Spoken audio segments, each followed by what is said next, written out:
Donc, c'est une comédie dramatique au sujet de deux frères, dont l'un d'entre eux, le plus petit, essaie de prendre modèle sur le plus grand pour devenir un bonhomme et va se rendre compte petit à petit que peut-être que son grand frère est pas le meilleur des modèles en fait. Et s'ajoute à ça une petite astuce que je peux pas rêver. J'étais pas sûr que tu viendrais. Hein? Bah évidemment que je suis là. Premier jour, nouveau lycée. Salut. Mec, ce qui compte, c'est la première impression. Hey, salut. Pourquoi tu rigoles, frère? Oublie la meuf. Elle est trop stylée pour toi. T'es pas à la hauteur. Tu regretteras pas de m'avoir choisi. Je t'ai pas choisi, j'ai pris ce qui restait. L'idée, c'était de faire ce qu'on appelle en anglais un coming of age, qui est un genre qu'on fait pas tellement en France. C'est-à-dire, c'est pas un teen movie, mais c'est un film qui met en scène des ados et sur comment un ado en fait va essayer de trouver sa voie et surtout, trouver son identité. Et sachant que ce qui m'intéressait, c'était les injonctions de virilité. C'était de montrer comment les garçons, on leur met la pression pour qu'ils deviennent des bonhommes, et quitte à ce que ça aille à l'opposé de qui ils sont ou de ce qu'ils ressentent. Et je voulais incarner ça, et je voulais mettre en scène un gamin qui a le sentiment qui doit devenir ce genre d'individu, non seulement pour plaire à son père, mais également pour plaire aux gens au lycée et tout ça. Évidemment, il se trompe lourdement, quoi.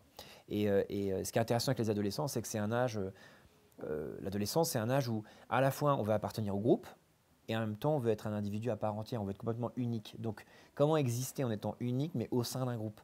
Et donc ce qui est un peu paradoxal. Et c'est ce qui m'intéressait. C'était cette recherche de savoir mais qui on est. Et c'est la trajectoire du personnage, c'est comprendre qui il veut être et qui ne veut pas être. Te tourne pas. Fais le mec mystérieux. C'est juste qu'il est là quand j'ai besoin de lui. Il me rassure, c'est tout. Craque pas, putain, Tom, craque pas. Si t'as pas honte, ils peuvent rien contre toi. Je suis dingue, hein. Complètement schizo. En fait, je me suis jamais dit je vais tordre le cou au teen movie. Je me suis dit je vais faire mon truc. Donc le personnage, ses préoccupations, quand il est au lycée, c'est des préoccupations d'un type qui est nouveau, qui n'est pas à l'aise avec son corps, qui a envie d'être apprécié, etc. Et même si ça peut paraître en fait comme un cliché en fait, mais c'est une réalité en fait. Et donc, mais simplement, c'est pas le sujet du film. Cool et détendu. Il y a deux univers dans le film en fait. Il y a l'univers un peu teen, coloré, qu'on a déjà vu dans d'autres films, etc. Même s'il y a une petite pointe de fantastique, il y a un petit truc inédit. Et là, c'est l'univers ado. Et c'est limite, les personnages d'adultes, souvent sont un peu, pas des caricatures, mais ils sont un petit peu exagérés. Parce que j'aime bien l'idée que finalement, c'est la perception des adolescents. Alors que les deux personnages qui sont les plus réels, c'est les parents des héros. Donc c'est Laurent Lucas et Isabelle Carré. Et là, pour le coup, eux, l'univers dans la maison, c'est un univers un peu comme si c'était un autre film. C'est un univers dramatique. Moi, mes influences là-dessus, c'est Des gens ordinaires de Robert Redford ou encore La famille dans Stand By Me de Rob Reiner. C'est ce truc un peu mort. La mort est rôde dans cette maison, même s'il y a une émergence de vie. Il va falloir débarrasser les affaires de Léo. Rien de tout. Personne touche aux On affaires de peut Léo. pas tout garder, non? Non. T'as perdu quelqu'un? Et en fait, l'idée, effectivement, c'est que le personnage, un des personnages les plus forts du film, c'est le personnage d'Ariane, la mère des héros, qui a cette résilience et qui peu à peu va commencer à s'épaissir et à prendre le pouvoir, parce qu'il n'y a que elle qui peut faire avancer tout le monde après le drame. Là où les autres végètent, restent dans le passé, soit sont dans le déni ou sont un peu dans la folie. Et voilà, et j'aimais bien l'idée.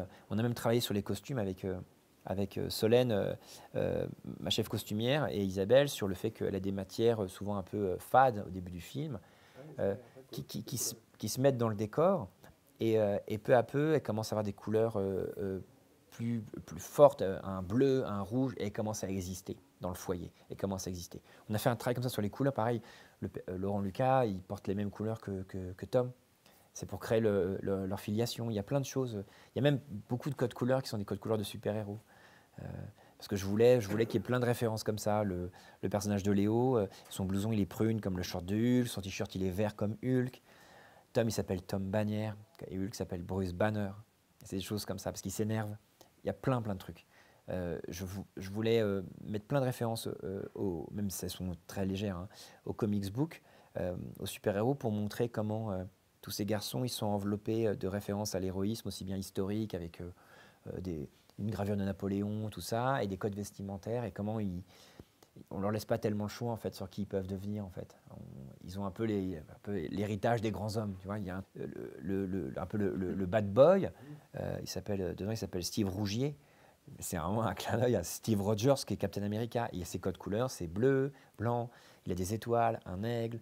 Je voulais que ce soit qu'il incarne une espèce de figure du héros américain avec une mâchoire carrée. J'ai voulu utiliser des figures archétypales et en même temps essayer, enfin j'espère en tout cas, à chaque fois de te donner un indice ou un petit twist qui fasse que tu crois que tu as compris le personnage, mais en fait il a une troisième dimension qui fait que tu vois Steve sur la scène du balcon à la soirée, tout à coup qui s'ouvre un peu. Parce que moi je ne crois pas au concept de méchant éternel dans les films. Personne n'est méchant. Même les pires méchants ne le sont. À un moment donné, quand ils rentrent chez eux, peut-être qu'ils sont sympas avec leur femme ou avec leur chien, j'en sais rien. Peut-être l'inverse. Peut-être que les gentils sont super dégueulasses. Mais c'est fort probable.